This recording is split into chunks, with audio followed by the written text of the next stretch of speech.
자, 안녕하세요. 안녕하세요. 목소리 잘 들리면 1번 눌러주시기 바랍니다.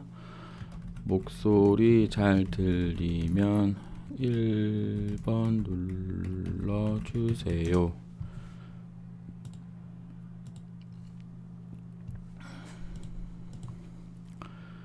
안녕하세요.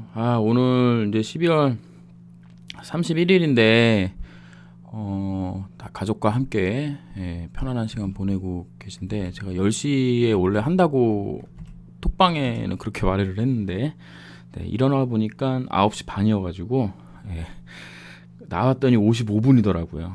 근데 오늘 그래도 마지막 2020년 마지막 방송인데 아무것도 준비 안 하고 머릿속에 있는 것만 말씀드리려니 민망해서 1시간 동안 좀 자료를 준비를 한 후에 그리고 방송을 한다고 공지를 드렸습니다. 뭐 많이 안 들으셔도 상관없고요. 어차피 이제 그 유튜브 동영상으로 올라갈 거니까 그거 잘 들으시면 됩니다.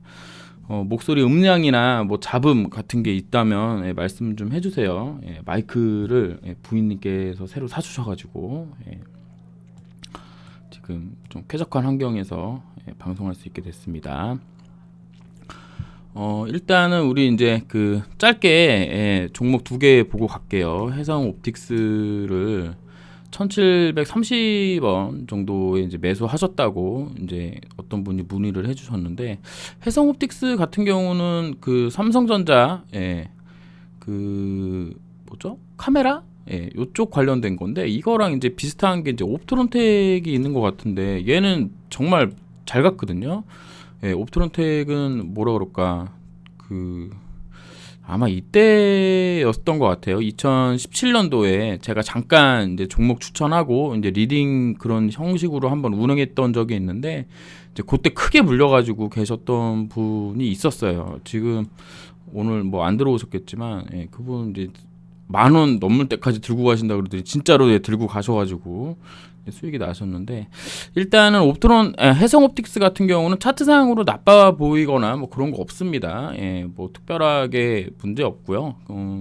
거의 이제 떨어질 만큼 떨어진 상황에서 800원까지 갔던 종목이 있는 건데, 여기 이제 요 파란 선이 24개월 선이거든요. 그래서 요 24개월 선은 2년짜리잖아요.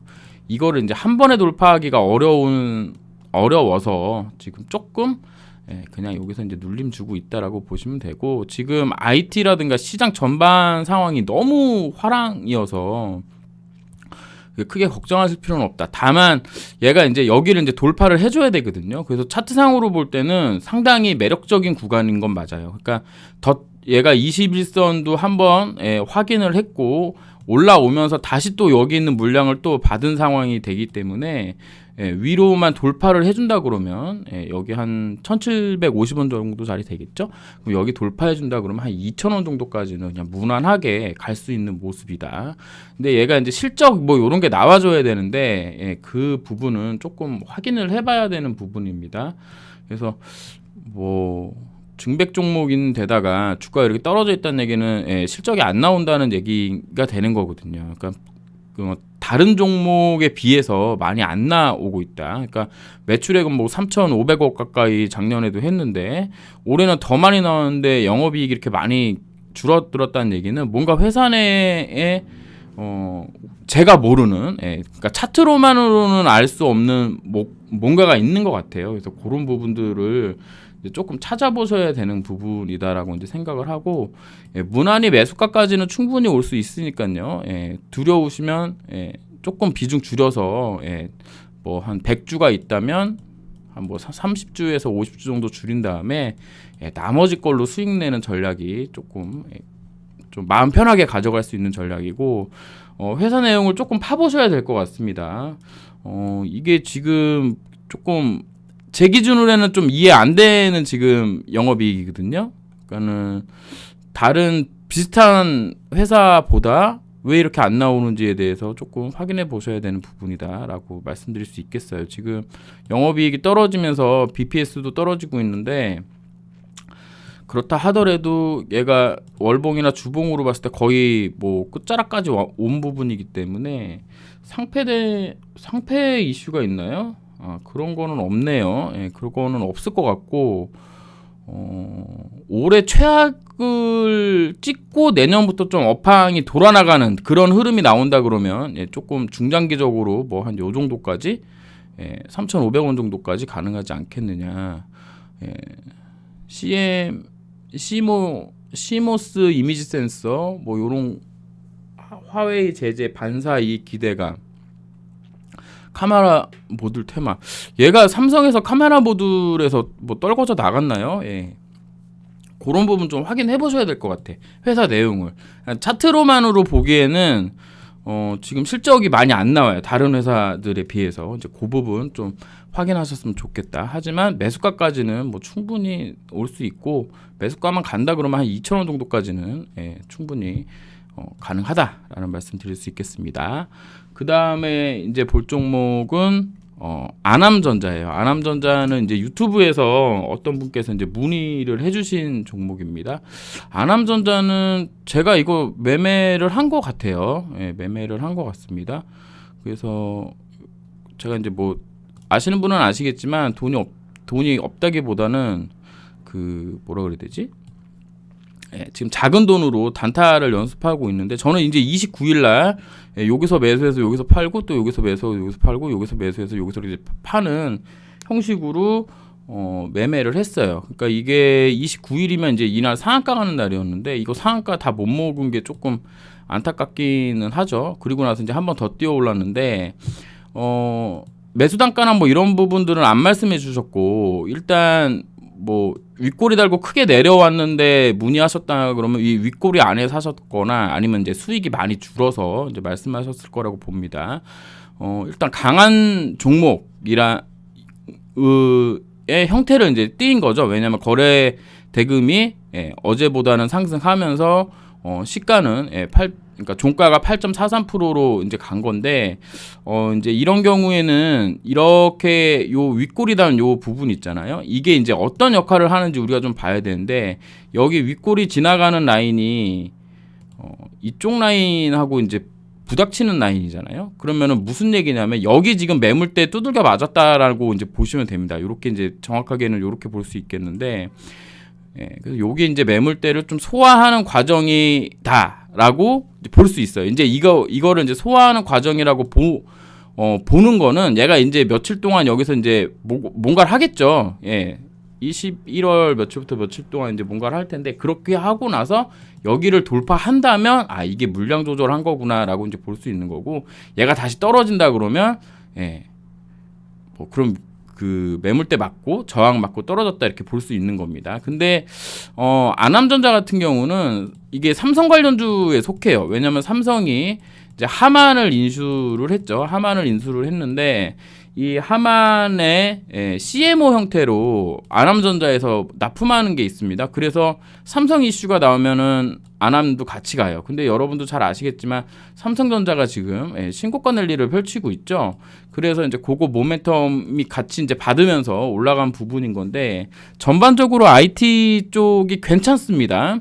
뭐 반도체라든가 뭐 전장 부품 이쪽으로도 엄청난 성장성을 예고하고 있는 상황이기 때문에 괜찮은데, 이런 흐름이 나오면 바로 가는 경우는 한 100개가 있다면 한 20개 정도밖에 안 돼요.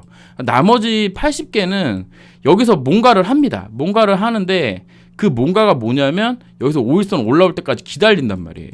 그럼 여기서 하루나 이틀 정도를 거래 대금을 싹 줄이면서 보내줘야 됩니다. 그리고 나서 위로 갈 건지 다시 아래로 떨어져서 여기 2770원 라인을 볼 건지를 이제 결정을 하게 될 가능성이 높아요. 그래서 이틀 동안 어떤 흐름을 보이는지, 거래 대금이 줄고 밑꼬리를 다는 한이 있더라도 종가 라인을 이날 이제 상한가 맞이했던 여기 윗부분에 가져다 놓는 게 이제 좋다. 한 하루나 이틀 정도 그런 흐름이 나와줘야 된다.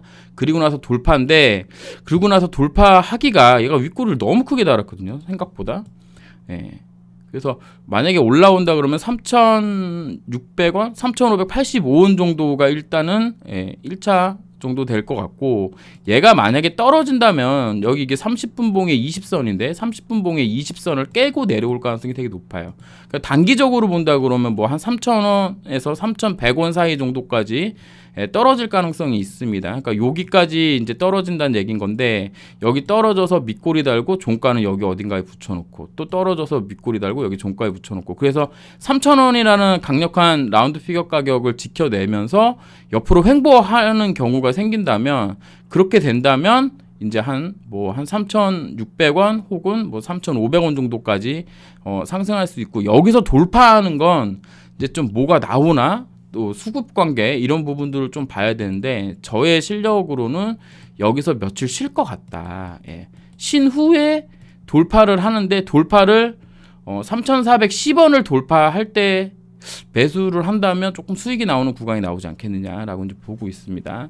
어쩌면 그냥 5일선 올라올 때까지 기다렸다가 이렇게 쭉 떨어져서 이게 스토캐스틱 5332 침체권에 올 때까지 그냥 쭉 거래량 없이 그냥 쭉 떨어졌다가 침체권 오고 나서 반등할 수도 있어요. 그걸 그렇게 된다 그러면 5일선 이렇게 오다가 이렇게 조금 이렇게 각도가 5일선 올라오는 각도가 이제 누워질 텐데 이렇게 슬그머니 누워지고 요 정도 왔다가 주가는 이렇게 튀어가면서 5일선이 다시 이렇게 같이 올라가는 흐름도 나올 수 있으니까 그런 부분 보셨으면 좋겠습니다. 뭐 얼마에 매수하셨는지는 모르지만 일단은 이쪽 매물대에 맞고 떨어진 거고 2,770원 라인하고 2,600원 라인 정도까지 내려온다면 매수 급소 타이밍이 될 수 있는데 여기까지 내려오면 또 올라가는 폭이 제한되기 때문에 이거 끌어올린 친구들이 과연 그렇게 하겠느냐. 외국인하고 기관하고 이제 주거니 받거니 하면서 뭔가 하고 있는데 거래 대금으로 본다 그러면 크지는 않기 때문에 막 그렇게 막 엄청나게 신뢰할 그거는 아니지만 그래도 뭐 이제 1월이 되면 대부분 종목들이 기대감에 오르는 경우가 왕왕 있습니다. 그래서 이제 그런 부분 감안하시면 물려 있다면 비중 조절하시고요. 본전 왔을 때 그리고 신규 매수 진입을 하신다면 요 이틀간의 흐름을 좀 잘 보고 단기 투자 뭐 이런 거 가능하겠다라는 말씀 드리도록 하겠습니다. 그래서 이렇게 해서 해성옵틱스랑 안암정자 봤습니다. 그래서 여기까지만 하도록 하고 그거 관련된 내용은 자 이제 몇 시죠? 11시 15분이네요. 이제 45분만 있으면 이제 우리가 전부 한 살을 먹습니다. 저희가 나이에 맞지 않게 50견이 걸렸어요. 그래서 어깨가 엄청 아픕니다. 50견 관련돼서는 제가 바이오 종목을 하다 보니까 여기저기 알아봤는데 약도 없다 그러더라고요. 그래서 뭐 원인도 지금 현재로는 모르고 1년 정도 아프다 보면 어느 날 통증이 사라진대요. 그래서 그런가 보다 하고 있습니다. 올 한 해 정말 고생하셨어요. 이제 다이나믹한 한 해가 됐는데 뭐 중간에 뭐 2020년도 4월경이었죠. FDA 임상이 되면서 3연상을 찍고 뭐 난리부르스 쳤는데 아마 이때 손바뀜이 많이 됐던 것 같아요. 그래서 이제 저와 함께 하시는 분들 중에도 이제 많은 분들이 나가셨고 다시 많은 분들이 유입되어 있어서 예전부터 가지고 계시던 분들과 그다음에 현재 가지고 계신 분들의 어떤 입장차, 뭐 견해 차이, 뭐 이 사태를 바라보는 관점 이런 게 이제 많이 다르다는 걸 느꼈고 이제 그것 때문에 이제 뭐 단톡방도 이제 여러 번 빠그러지고 또 다시 개설하고 또 주주 인증받아서 또 만들고 또 뭐 요즘 또 난리 치고 그러고 있잖아요. 그랬던 한 해가 됐고 그리고 났더니 이제 벌써 이제 내년이 된 거예요. 제가 이제 매번 말씀드렸던 부분이지만 저는 7년짜리 계획으로 지금 제 계획은 7년입니다. 제 계획은 7년이고 이 7년에 제가 생각하는 주가는 최소 고점 돌파예요. 최소 고점 돌파하고 뭐 그 이상은 뭐 나중에 좀 바라봐야 되는 부분이다 라고 보고 있어요. 그래서 7년으로 제가 잡은 이유는 이 7년이 되면 제가 만약에 생각하는 대로만 된다면 그렇게만 된다면 미국에서 이제 허가가 나올 거고요. 허가가 나오고 기술 수출도 할 거고요. 유럽하고 미국에 이제 판매가 될 거고, 뭐 한국도 당연히 판매되는 거고요. 그다음에 뭐 중국 하이난의 5,700억짜리 계약이라든가, 뭐 그다음에 지금은 어찌 될지 잘 모르지만 뭐 일본 뭐 기술 수출 관련된 부분, 그리고 이제 조금 호재라고 생각할 수도 있고 어떻게 생각하면 악재라도 생각할 수가 있는데, 요번에 이제 론자에서 그 시약 문제가 터졌잖아요. 그래서 요 시약 문제가 터진 것 때문에 코오롱 티슈진에서 예전에 우리가 이제 생각할 때는 론자가 이제 세계에 이제 그 인보사 물량을 좀 되지 않겠느냐, 뭐 요런 얘기도 있었는데, 티슈진 쪽에서 어쩌면 코생에 전 세계 100%를 전부 밀어줄 수도 있지 않겠느냐, 뭐 이런 생각도 듭니다. 뭐 어쨌든 저는 7년짜리 계획으로 보고 있고, 이제 티슈진이 거래가 된다면, 티슈진이 거래만 된다면, 인보사 투자하고 계신 분들은, 그러니까 인보사 약 하나에 국한돼서 말씀드리는 겁니다. 코오롱 생명과학하고 코오롱 티슈진 두 개를 같이 들고 계셔야 돼요. 그거 두 개를 같이 들고 계시지 않으면 인보사 얘기 나올 땐 티슈진이 더 많이 갈 거예요, 코생보다는. 얘가 그러니까는 예전 기준으로 따지면 시총이 2배가 차이가 났거든요. 시총이 2배가 차이가 났습니다. 그래서 얘가 1,000억이면 얘가 2,000억인 거고, 얘가 2,000억이면 얘가 4,000억이었던 시절이었어요. 근데 이게 크게 변하지는 않을 것 같아요.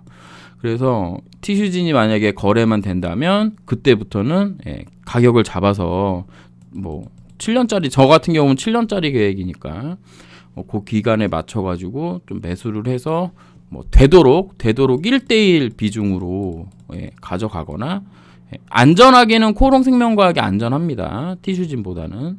하지만 인보사만 봤을 때는 탄력은 아마 티슈진이 더 좋을 거기 때문에 그런 부분도 여러분도 감안하셔야 된다라는 말씀 번외로 좀 드리도록 할게요. 이제 인보사의 이제 두 번째 최대 쟁점인 FDA 임상 재개만큼이나 중요한 게 이제 인보사 본안 소송입니다. 그래서 이거 관련돼서 이제 오늘 얘기를 나눠보려고 하고요. 제가 이제 오늘 급하게 뉴스를 수집을 했습니다. 머릿속에는 다 있는데 그냥 이제 머릿속으로 말씀드리는 부분보다는 그래도 뭐라도 이제 보면서 말씀드리는 게 좀 편할 것 같아서 요거를 이제 제가 급하게 그 스크랩을 했고요. 그래서 뭐 이제 그 첫 번째로 본다 그러면 이제 본안 소송이 이제 중요한 내용인데, 요거와는 조금 다른 내용이긴 하지만, 코오롱 티슈진은 기술특례 대상이 아니지만 인보사에 대한 투자자 신뢰를 얻기 위해 별도의 기술성 평가를 자처했고 AA 등급을 받았고요. 그래서 요거 관련돼 가지고 그 회계 문제에 일정 부분 좀 도움이 된다는 부분은 아실 거예요. 그래서 뭐 5년 연속 적자가 나더라도 바로 관리 종목에 안 가는 걸로 저는 이제 알고 있는데, 이게 아마 요 내용이라고 이제 생각하고 있습니다. 그리고 이제 보면 이제 드디어 인보사 이제 허가 취소 소송이라고, 이게 이제 얘기하는 데마다 다 달라가지고 이름 붙이기가 이제 어려운데, 저는 그냥 본안 소송이라고 얘기를 하고 있습니다. 이게 이제 가장 최근에 나온 뉴스예요. 약사공론에서 12월 28일 날 나왔는데, 제가 오늘 아침에 요거 이제 소송 관련돼서 제가 이것저것 물어보는 형님한테 이제 확인을 한 부분이 있는데, 여기 이제 요렇게 나와 있거든요. 현재까지의 소송 과정에서는 미국 NIH 재상의학 연구센터 출신 마인드라 라오 박사 등 해외 전문가를 비롯 개발에 참여한 임 연구원입니다. 임 연구원을 증인으로 신문이 예정되어 있다 했는데, 이 마헨드라 라오 박사는 이미 신문하고 가셨어요.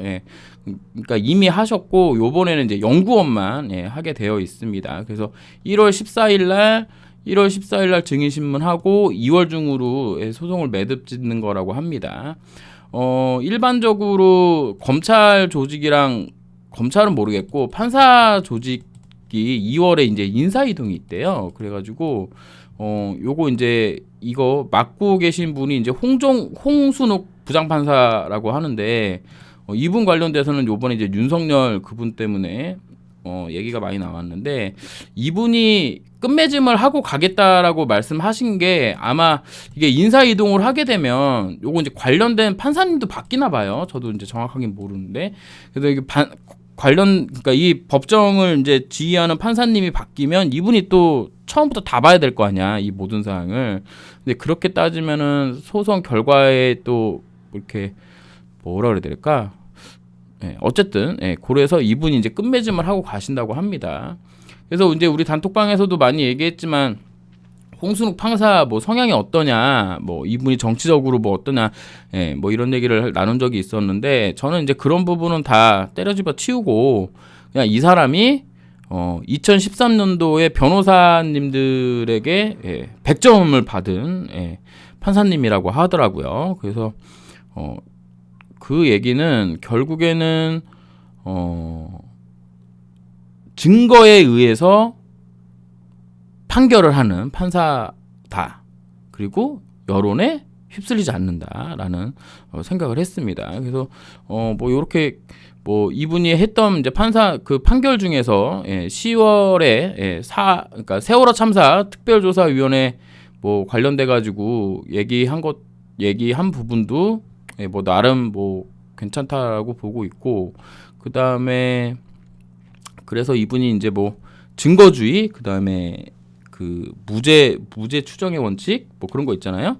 그런 거에 이제 입각해서 하시는 분이라 지금까지 요 소송 관련돼서 증인 신문하고 했던 부분들의 증거를 잘 취합해서 상식적인 수준에서 판결을 낼 가능성이 높다라고 저는 조금 보고 있습니다. 오늘도 이제 그 부분에 대해서 그 형님하고 말씀을 나눴지만 그렇게 돼야죠. 또 우리 입장에서 또 그렇게 돼야 되고 그래서 그 1월 이제 14일 날 1월 14일 날에 누가 나와서 하냐면 요거예요. 코롱 생명과학 직원의 경우 인보사 허가 과정에서 CTD 자료를 작성할 당시 이에 관여한 직원이라는 점에서 피고 측이 불필요하다 주행해서 신문을 진행키로 했대요. 그래서 이게 이제 거의 마지막 변론 기회라고 보면 되고 이거에 관련돼서 두 가지 논점이 있더라고요.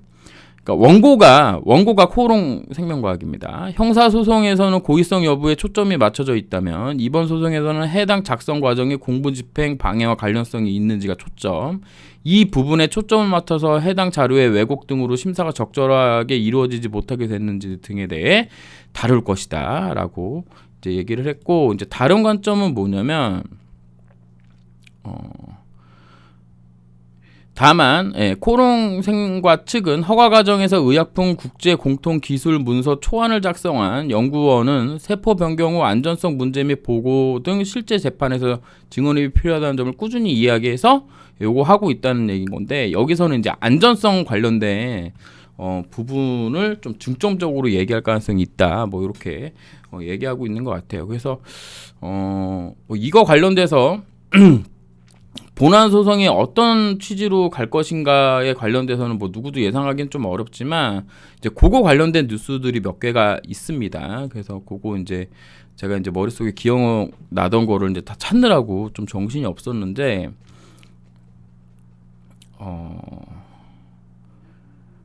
여기 있습니다. 이게 이제 요 뉴스가 뭐냐면 9월 4일 날 나온 뉴스예요. 여기에 이제 마인드라 님이 이제 오신 거죠. 마인드라 라오 박사가 이제 온 건데 여기 보시면 이제 우선 증인으로 나온 마인드라 라오는 프리젠테이션을 통해 인보사와 관련된 안전성 등에 대한 설명을 가졌다.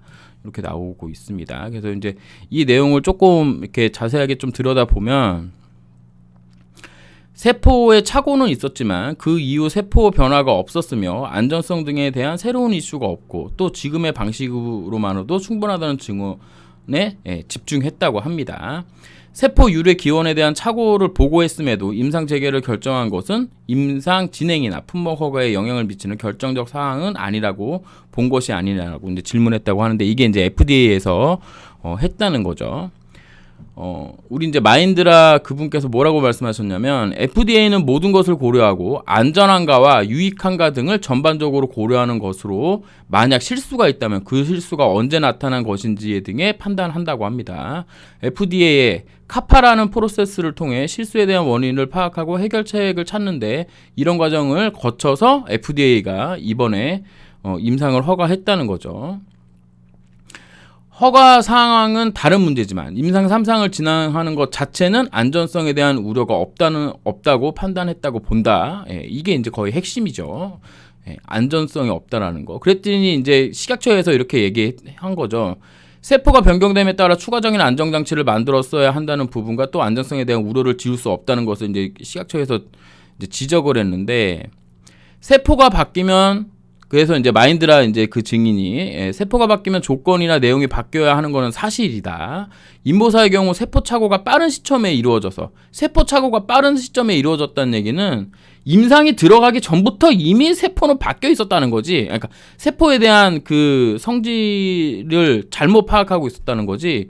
그래서 세포가 그 해당 절차 등에서 세포가 바뀌지 않아 최적화가 이루어진 상태라는 거예요. 이게 이제 제가 매번 이제 말씀드렸던 그 이름은 다르지만 이 A라는 세포의 특성은 바뀌지 않았기 때문에 이 특성의 이름은 내가 잘못 줬지만 얘가 설탕물이었으면 설탕물에 맞는 임상 프로세스를 설계를 해서 그거 관련돼서 임상을 진행했다라는 얘기랑 이제 똑같은 내용일 거거든요. 그걸 이제 조금 멋지게 좀 표현하신 거죠. 그래서 이미 임상은 최적화가 된 상태로 임상을 한 거기 때문에 그 임상 결과도 가져가야 된다라고 이제 주장한 것으로 보입니다.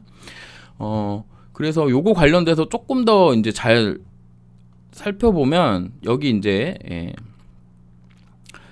2020년 10월 17일 날 조선비즈에 나온 뉴스인데 김선진 플랫바이오 회장님께서 인보사의 이제 숨은 공로자라고 이제 말씀하십니다. 그래서 요분 뭐 이제 이분이 뭐 하시는 분이냐면은 뭐 임상 이행 연구 동소 이식 모델 분야 최고 분야이신 분이래요. 그러니까 뭔진 모르겠는데 임상 이행 연구란 다른 회사의 신약 후보를 위탁받아 개발 과정 컨설팅 및 맞춤형 임상 계획을 제공하는 거에 이제 최고 권위자라는 거죠. 그러니까 이분이 인보사 관련돼서 얘기한 게 있어요. 관련된 많은 사람들의 노력과 신념으로 이룬 결과다. 인보사 사례는 실패가 아니고 실수다.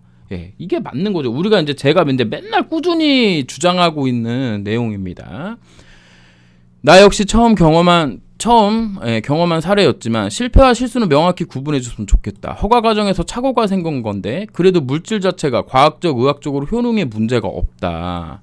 FDA는 서로 교신할 수 있는 여러 제도가 있었고 당국 입장에서 의문점이 드러난 것이나 회사가 이야기하고 싶은 것들을 여러 차례 공식적인 서면 미팅을 통해 서로 이해시키는 과정을 거쳤고 그걸로 재개 허가가 나왔다. 회사 입장에서도 한번 패배를 맛본 거니 프로토콜이나 임상 조건을 최적화했다. 연내에 환자에게 제투해야 될 거라고 예상한다. 물론 연내에는 아까 말씀드렸던 론자의 시약 문제 때문에 제투되지는 않았습니다. 하지만 실수라는 거죠. 실수. 그래서 본안 소송에서 우리 홍순욱 그 판사님께서 과학적 실수를 인정해 주느냐 안 해주느냐 이게 핵심이 될 것 같은데 상식적으로 해줄 가능성이 저는 높다고 보거든요. 근데 이게 뭐 어디서 제가 들었는데 재판하고 결혼하고 그다음에 또 뭐죠? 선거. 이거 세 개는 쉽게 판단하면 안 된다 그러더라고요. 어쨌든 제가 생각할 땐 그렇습니다. 이게 임상 1상엔 A였는데 2상에 B였으면 짤이 없는데 얘는 전임상이 뭐야? 그 물질 나올 때부터 A를 B라고 얘기하고 가져간 부분이기 때문에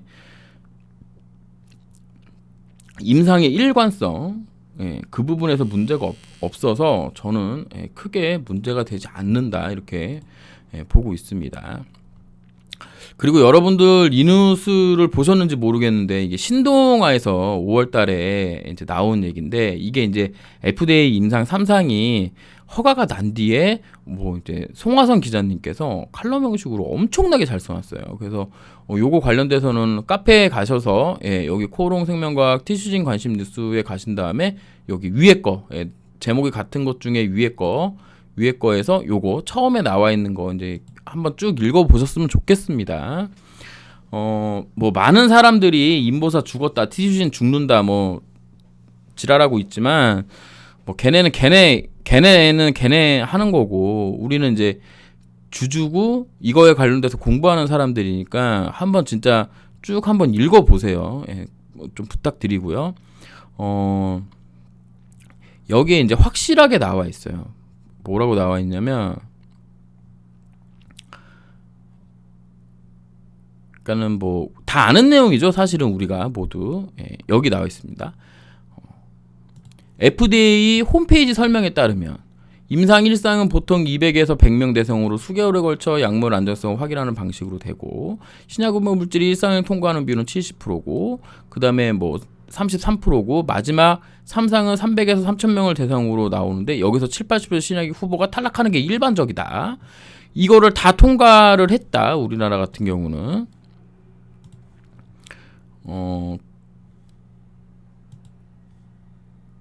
그래서 어디 갔어? 식약처 조사 결과 이 과정에서 약물 관련 중대한 부작용 사항은 확인된 바가 없죠. 1상에서 3상 다 통과했고 환자 3,707명이 맞았는데도 식약처 조사 결과 약물에 관련 중대한 부작용 사례는 없고요.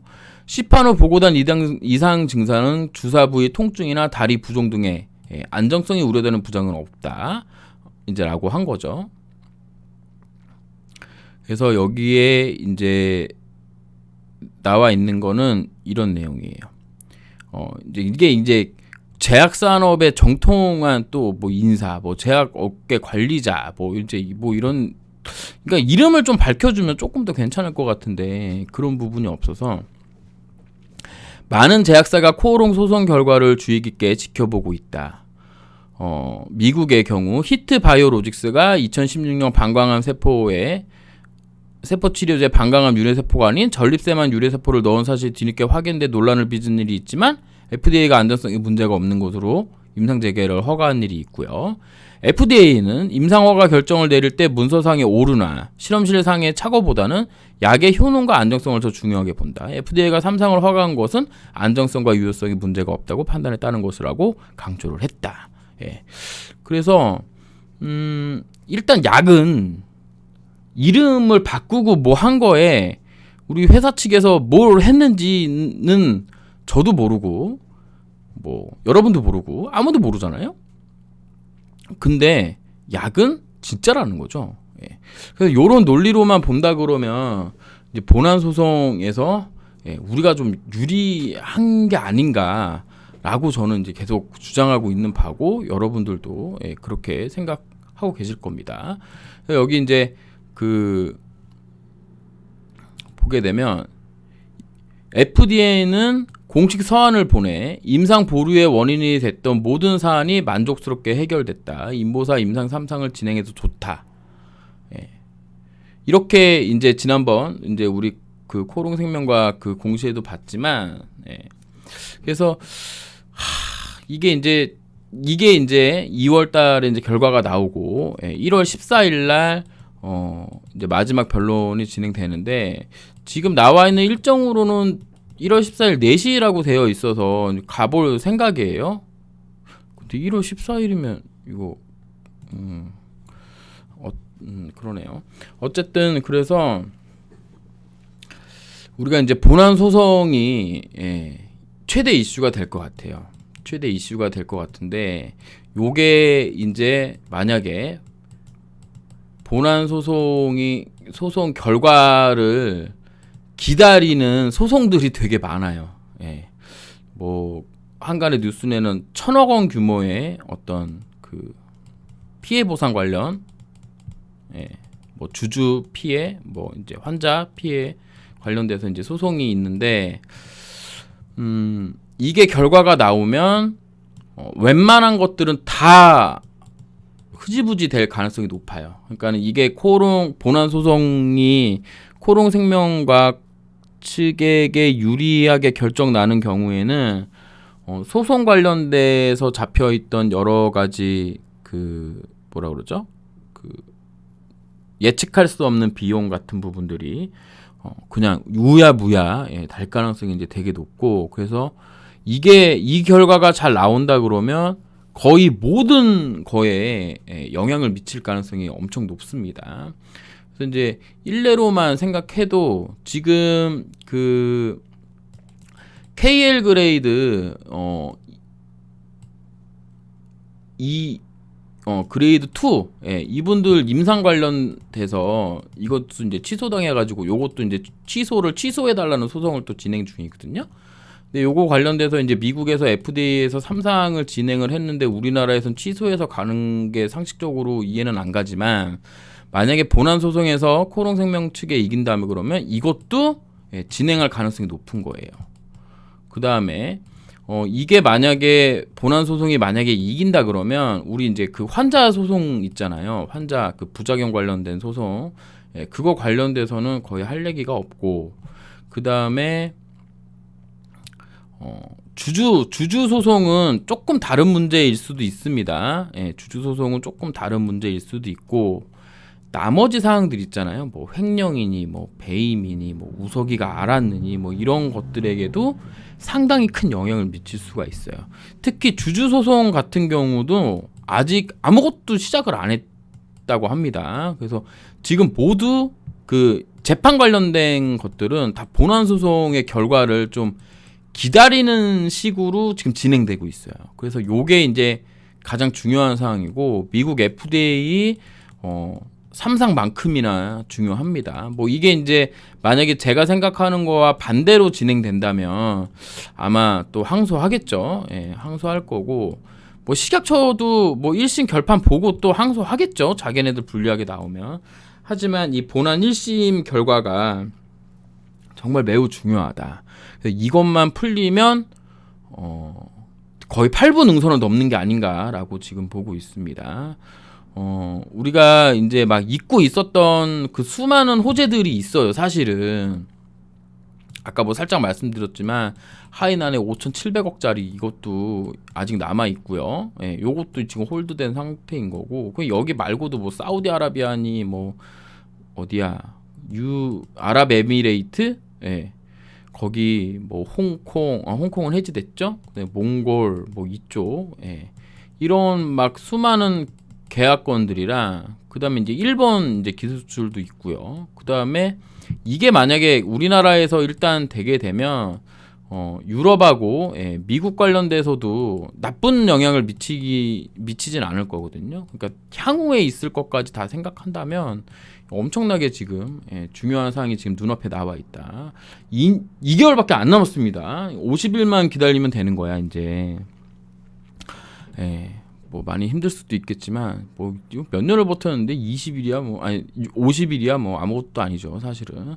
이제 그렇게 보고 있고, 그래서 제가 이제 예전에도 이제 기술적 분석으로 많이 말씀드렸지만 코롱생명과학이 지금 여기를 봐야 돼요. 여기 우리는 뭐 여기 이쪽을 보는 게 아니라 우리는 여기를 봐야 됩니다. 여기 지금 제가 생각하는 어떤 기준 라인이라고 본다면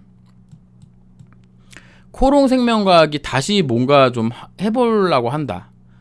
해보려면 최소한 가격이 여기 정도는 가져야 돼요. 최소 58,200원 라인 정도라고 이제 보고 있는데, 58,200원 여기 이상을 넘어가 줘야 돼요. 그러니까 6만원권 이상, 6만원권 이상 가야지 얘가 이제 정상에 온 거야. 여기는 비정상인 거야. 여기 전체가. 제가 생각할 때는 무슨 얘기인지 이해하시겠죠? 그러니까 58,200원 위에서 주가가 논다면 정상 궤도에 올라왔다라고 보면 됩니다. 정상 궤도에 올라왔다고 보면 되고, 제가 이제 걱정하는 부분은 본안 소송에서 만약에 이겼어요. 이겨서 만약에 주가가 상승을 한다면 상승하고 나서 그러면 이제 다들 그렇게 생각할 거 아니에요. 이제 뭐 다 끝났다. 이제 가는 일밖에 안 남았다 그러겠지만 그렇지 않습니다. 왜냐면 아까 이제 처음에 제가 말씀드렸다시피 이때 빠져나간 사람, 이때 들어온 사람, 그래서 이때 빠져나갔던 사람 말고 안 빠져나갔던 사람, 그러니까 여기 이쪽 편에 물려있던 사람하고 여기에 있던 사람하고 다 각자의 입장이 달라요. 그거에 따라서 수급에 영향을 미치고 그 다음에 주가에 영향을 미칠 거예요. 그래서 본안 소송이 잘 된다고 뭐 고점 돌파해서 뭐 다시 뭐 여기까지 간다 이런 건 없습니다. 예, 그런 건 없다고 보면 되고, 그리고 나서 8분응선을 넘고 마지막 고점 넘기고 그러면서 제자리 찾아가는 흐름이 나와줘야 된다라고 이제 생각하고 있어요. 그래서 제가 이제 월봉을 가지고 얘기했던 부분 중에 이제 거의 다 왔죠. 거의 다 왔습니다. 요렇게 상승하고 지금 요 봉 2020년 4월달 이 봉이 기준봉이에요. 지금 이게 지금 기준봉이라고. 무슨 얘기인지 이해하시죠? 이게 기준이 되는 봉입니다. 얘랑 여기 이제 밑골이다 11,000원 여기가 기준이 되는 봉이고, 지금 4월 이후에 한 달, 두 달, 세 달, 네 달, 다섯, 여섯, 일곱, 여덟 달 요 달 동안에 얘가 지금 1년선을 지켜내고 있어요. 1년선을 여기 이제 여기 보시면 주황색 선이 1년선인데 12개월 선 거기를 지켜내고 있고, 그 다음에 위에 있는 24개월 선, 그 다음에 6개월 선 다 밀집되어 있는 상황이거든요.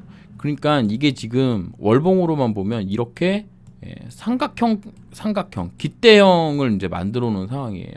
올라가면 올라가는 거고 내려가면 내려가는 건데, 제가 생각했을 때는 더 이상 뭐가 나올 게 있겠느냐 라는 관점에서 보면 올라갈 가능성이 높은데, 여기서 우리가 이제 생각해야 될 게 이제 두 가지 정도가 있죠. 이제 뭐냐면 채팅됩니다. 미쓰비시 게 있어요. 미쓰비시 거. 그래서 이게 이제 어떻게 되느냐. 근데 이 문제는 이미 이제 하도 오래 끌어온 문제인데다가 결과가 어떻게 나올지 예상하기는 어렵지만, 저는 이제 이거 처음 나올 때부터 이제 합의금 정도로 이제 생각하고 있거든요. 왜냐면 계약금 반환 의무는 없고, 계약금 반환 의무는 없는데 얘네가 이제 이제 우씨에서 론자로 왜 바꿨냐 요 문제 가지고 이제 물고 늘어진 부분이라, 가령 우리가 이때 계약금을 300억을 받았나? 그렇게 기억을 하는데요. 이 300억 중에 몇 프로 돌려주냐, 요 정도로 합의하는 형식으로 될 가능성이 높고, 요게 나온다면 막상 주가에는 좀 영향이 미치겠지만 불확실성 해소라는 측면에서 본다 그러면 나쁘지 않다고 보고 있습니다. 근데 이제 두 번째는 뭐냐면 이제 티슈진의 5월 또 이거 있잖아요. 회계 관련된 부분. 회계 관련된 부분 때문에 그 부분이 이제 어떻게 되느냐.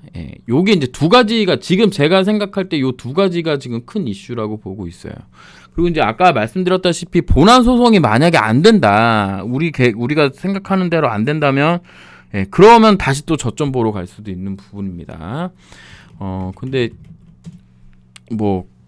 된다고 이제 생각을 하고 본다 그러면 이 미쓰비시랑 이제 티슈진 5월 달에 요 이제 회계 문제 요거 관련된 부분이 어떻게 되느냐. 그게 이제 제가 이제 생각하기 어려운 좀 변수다. 어떤 결과가 나올런지 생각하기 좀 어려운 변수다. 미쓰비시는 합의금 정도로 될 것 같고, 티슈진도 잘 하지 않을까 라는 막연한 기대를 해봅니다. 그래서 요거 두 개 제외하고는 특별하게 나올 게 없고, 본안 소송만 잘 된다면 미쓰비시 거냐 국제 재판소에서 하는 거니까 어떻게 될지 모른다고 쳐도 그 5월달 그것까지도 영향을 미칠 수 있는 부분이기 때문에, 본안 소송이 잘 나온다면 나머지 것들, 그러니까 미쓰비시 제외하고는 나머지 것들은 다 잘 풀리지 않겠느냐라는 입장에서 보고 있습니다. 기술적 분석으로만 봐도 얘가 여기 6개월 선을 돌파하고 지금 9개월째 이루고 있는 상황이에요. 그래서 지금 최대 3개월 정도 남았거든요. 그러면 1월, 2월, 3월이거든요. 근데 2월에 이제 뭔가 이슈가 있기 때문에 2월에 이슈를 넘긴다 그러면 결국엔 여기에 있는 120개월 선, 10년 선에 이제 가져다가 붙여놓지 않겠느냐라고 보고 있어요. 그래서 많이 올라가면 한 이 정도까지 올라갈 거라고 저는 이제 보고 있습니다. 여기까지 61,500원 정도까지 올라갈 수 있고, 아까 일봉에서 말씀드렸다시피 58,200원이 되는 거기 때문에 만약 그때가 되면 그렇게 되면 이제 정상 궤도로 오는 거고, 이 부분은 이제 과거 속에 이제 묻히게 되지 않겠느냐라고 보고 있어요. 물론 뭐 그 주가의 흐름에 따라서 다시 이쪽으로 들어오고 회귀하겠지만, 제가 이날이 이제 12월 10일 날인데요. 이때가 이제 이슈가 뭐였냐면 그 저거였잖아요. 그 뭐라 그래야 되죠? 그 개선기간 부여 관련된 그 부분이었는데 안 나왔죠. 예. 그래서 7일 날 나올 줄 알았는데, 7일 날 장 끝나고 나올 줄 알았는데 안 나와가지고 떨어졌다가 이틀 이루고 있다가 이렇게 올랐는데, 요날 오를 때 거래량 270억 터졌거든요. 예, 거래량 270억 터졌는데, 이게 지금 정확한 거래 대금은 아니지만 10일 날 요때 오를 때 나온 거래량이 183억이에요. 예, 요때 올라갈 때 나온 거래량이 183억이고, 조금 더 짧게 쪼개본다 그러면 이날 여기 고점 찍을 때 여기서부터 여기 그 0.34%에서 9.31% 올라갈 때 거래대금 7억밖에 안 나왔어요. 그리고 여기 올라 붙일 때 54억 나왔고, 그러니까 60억 가지고 여기까지 올렸다는 20 몇 프로로 올린 거거든요. 그만큼 지금 수급적으로 봤을 때는 누군가 조금만 손대면 그냥 막 올라갈 수 있는 상황인 거고, 밑으로 빼기는 되게 어려운 상황이에요. 왜냐면 누군지는 모르겠지만 누군가 여기서 대고 있어. 더 떨어지지 말라고. 그러니까는 매도 물량은 생각보다 많지 않다는 거예요. 뭐 우리도 이제 안 팔고 있고, 이거 가지고 계신 분들은 대부분 안 팔고 있을 거 아니야. 여기까지 왔으면 거의 뭐 끝장 본다 뭐 이런 개념일 테니까. 그래서 이제 하방보다는 상방을 좀 보고 있고, 여러분들도 지금 뭐 차트 보셔서 알겠지만 이평선들 다 모아놓고 수렴 구간에 있잖아요. 볼린저 밴드도 다 수렴 구간에 있어요. 그래서 하락을 하든 그 위로 올라가든 큰 힘으로 나올 거예요. 큰 힘으로 나올 거기 때문에 그 방향이 이제 위이기를 좀 바라고 있는 거죠. 우리 모두는. 그래서 이제 그렇게 된다 그러면 좀 상방 쪽으로 갈 가능성이 높다. 근데 이제 이런 말씀하신 분이 있어. 내년에 이제 따뜻한 봄날이 오냐고 말씀하신 분이 있는데, 제가 생각할 때는 따뜻한 봄날은 안 옵니다. 따뜻한 봄날은 안 오고, 겨울의 마지막, 겨울의 끝자락, 겨울의 끝자락이다라고 보고 있어요. 그렇게 저는 보고 있습니다. 그래서 내년 2021년은 인보사는 겨울의 끝자락으로 가고, 2022년부터가 이제 봄날이 오지 않겠느냐, 그렇게 보고 있어요. 그래서 21년도에는 아마 시장의 영향을 아마 덜 받을 겁니다. 다른 종목에 비해서. 다른 종목에 비해서 좀 덜 받을 거고, 아마 개인 어떤 그 개별 종목 이슈에 따라 좀 갈 가능성이 높지 않겠느냐라고 이제 보고 있어요. 뭐 개별 이슈라고 한다면 이런 거 생각해 볼 수 있습니다. 1번이 뭐냐면, 일단 코롱생명과학 같은 경우는 흑자, 2020년 흑자, 요게 이제 2021년에 나오니까요. 2021년에 나오니까. 2번은 뭐냐면 티슈진 거래 재개. 요것도 이제 이슈가 될 수 있고, 3번은 뭐냐면 KLS 2031 그 투약 완료. 요런 거.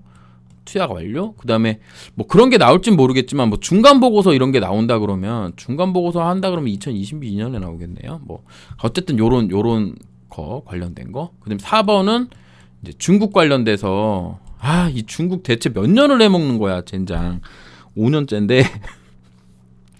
어쨌든 중국 관련돼서 일단 뭐 계약 체결된 하이난 건이 있기 때문에 그게 좀 속도를 좀 내주면 좋겠다라는 생각을 하고 있습니다. 그래서 요런 이제 이슈가 나올 때마다 뻥뻥뻥뻥 갈 가능성이 높고, 이제 중요한 건 뭐냐면 지금 시가총액이 3,300억이에요.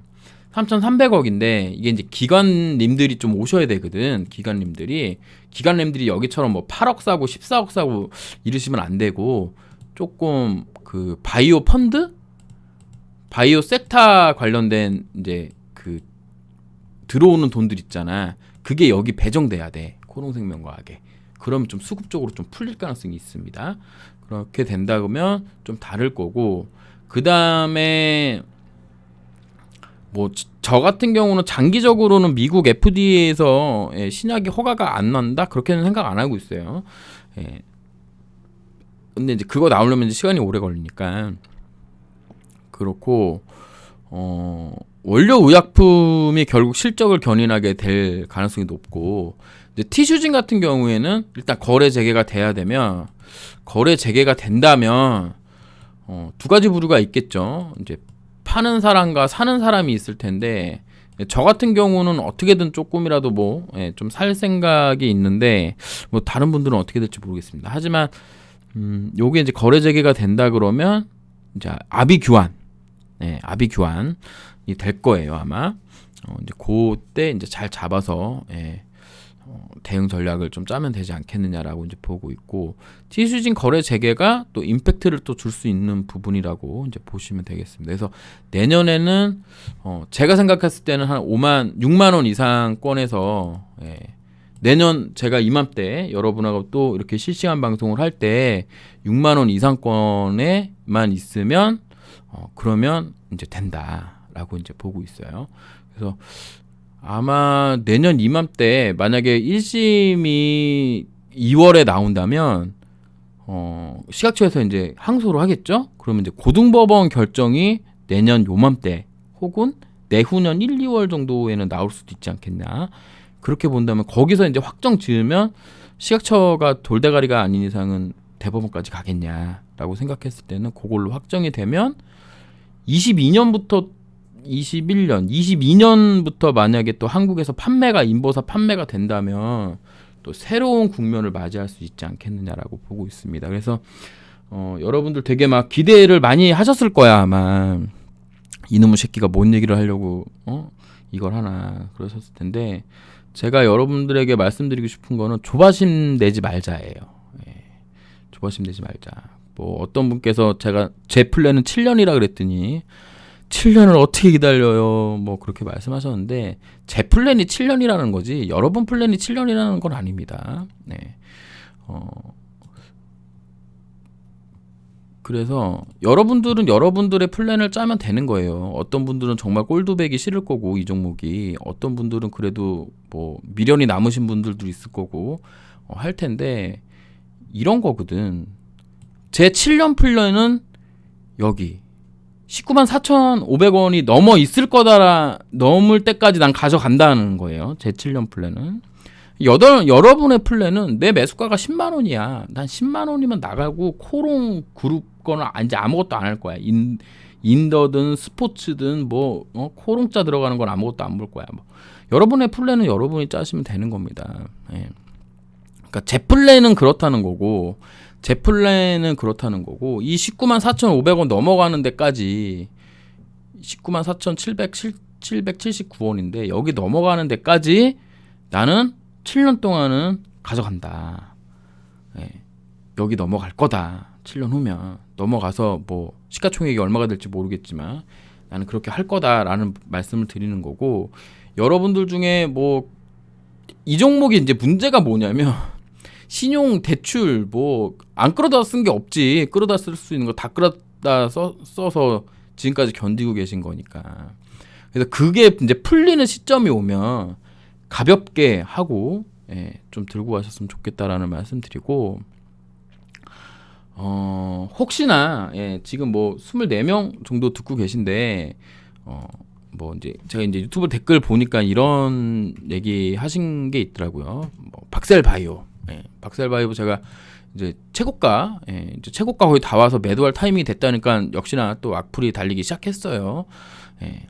이 종목이 정말 대단하죠. 10,000원짜리가 16만 원 갖고 무상증자를 했어. 여기 이날이 권리락이에요. 지금 차트에는 안 보이지만.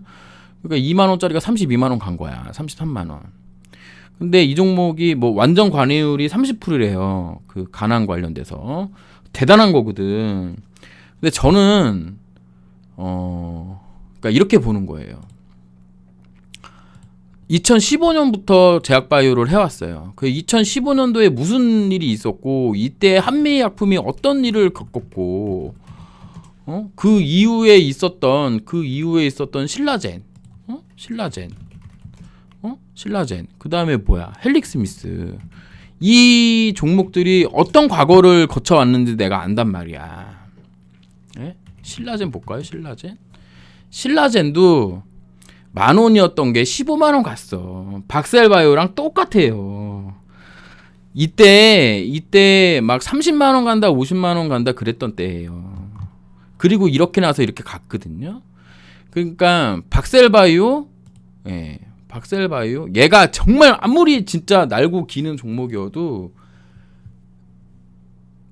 실적이 안 나오고 약이 바로 발매되는 게 아니라면 최소한 이런 흐름은 겪게 돼 있어요. 이런 거 안 할 수가 없어. 뭐 어떤 분들은 뭐 그 기술 뭐지 뭐 물량 털리면 안 된다 이런 얘기하지만 제가 이제 저는 공식적으로 말씀드리지만 장기 투자는 여기서 산 사람들만 장기 투자하는 거야. 여기서 산 사람들만 여기 신라젠 10,000원에서 사신 분들, 그다음에 헬릭스미스 어디야? 헬릭스미스 여기서 사신 분들, 35,000원 밑에 사신 분들이나 장기 투자하는 거야. 지금 본전인 분들, 이런 분들이 장기 투자하는 거지. 여기서 사신 분들이 장기 투자, 이거 무슨 말도 안 되는 얘기인 거예요.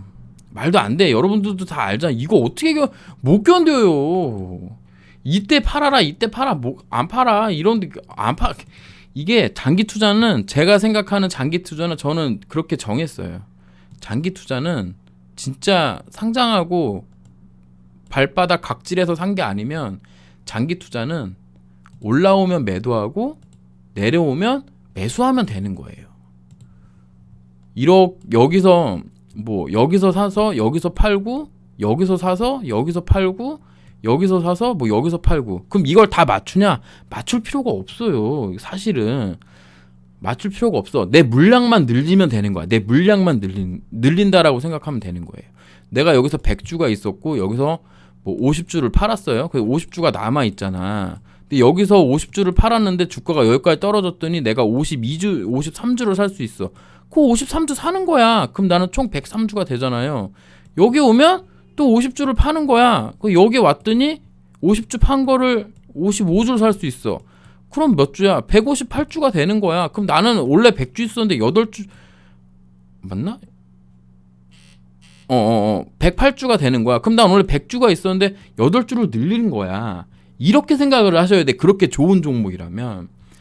근데 이제 한국은 되게 웃긴 게 이거를 이렇게 여기서 사든 여기서 샀든 장기 투자는 안 팔면 장땡이다라고 얘기를 하는데 저는 절대 반대입니다.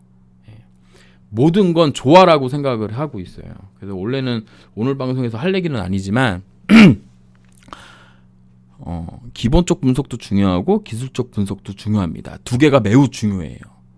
기본적 분석도 중요하고 기술적 분석도 중요해. 근데 정말 장기 투자로 가져간다 그러면 이거 두 개가 조화를 이루어야 돼요. 조화. 그리고 한 가지 중요한 거는 수익이 나면 되는 거야. 수익이 났거나 2번 수량이 늘거나. 기본적 분석을 잘해서 정말 좋은 종목을 잡았어. 근데 이런 등락은 아무리 좋은 종목도 있을 수밖에 없는 거거든요. 그럼 이거를 이용해서 수량을 늘리면 되는 거고, 아니면 그냥 수익을 내고 빠져나왔다가 다시 또 사서 또 하면 되는 거고. 그렇게 생각을 하셔야지 내 매수 단가가 최고가인데 버틴다? 이건 아니야. 왜냐면 나는 너무 많이 봤어. 저는 너무 많이. 제가 실제로 당해보기도 한 거고, 그 다음에 우리 오픈 카톡방에 계신 분들도 다 이런 상황인 거잖아. 그래서 계좌 마사지를 해주면서 장기 투자를 하는 게 맞다라고 보고 있어요. 그래서 혹시나 박셀바이오 제 유튜브 보시고 오늘 공개 방송에 참여하신 분이라면 이 부분을 좀 마음속에 좀 조금이나 1%만이라도 가지고 가셨으면 좋겠어요. 1%만이라도 가지고 간다는 얘기는 내가 100주가 있다면 1%, 한 주는 그래 네 말대로 해줄게 이렇게 하는 거야. 무슨 얘기인지 아시겠죠? 그래서 제가 오늘 드리고 싶은 말씀은 다 드렸어요. 아까 이제 아남전자랑 해성옵틱스도 말씀드렸고, 그 다음에 코롱생명과학 인보사 관련된 본안소송 관련된 내용도 말씀드렸고요. 그 다음에 마지막으로 혹시나 하는 마음에 제가 생각하는 장기 투자란 들고 가는 게 아니라 계좌 마사지를 해가면서 가져가는 거다 하는 말씀 드립니다. 혹시 질문이 있으신 분들은 질문해 주셨으면 되고요. 벌써 이제 새해가 밝았나요? 언제부턴가 올해는 이제 취소됐다고 하던데 광화문에서 그 종치는 거 안 봐요. TV를 끄는 지 너무 오래됐어요. 그래서 뭐 요즘 뭐 미스 트롯? 뭐 트로트 요즘 유행이랬는데 저 하나도 몰라. 그래서 오늘 방송 끝까지 들어주셔서 너무 감사하고요. 질문이 없으시면 여기서 마치도록 하겠습니다. 맞습니다. 또 한 해를 맞이합니다. 2021년이네요. 드디어 달력도 바꿔야 되고요. 모두 한 살 더 드셨네요. 네, 그럼 오늘 여기서 마치도록 하겠습니다. 질문 없는 걸로 알고요. 그다음에 또 다 이제 오늘 1월 1일부터 2, 3일까지 이제 휴일이니까 그때 또 이제 그 2021년 전망 요런 게 할 수 있을까요? 재능력으로 어쨌든 그런 거 할 수 있으면 제가 또 영상 제작해서 만들어 드리도록 하겠습니다. 노래 조금 듣고 마치도록 하겠습니다.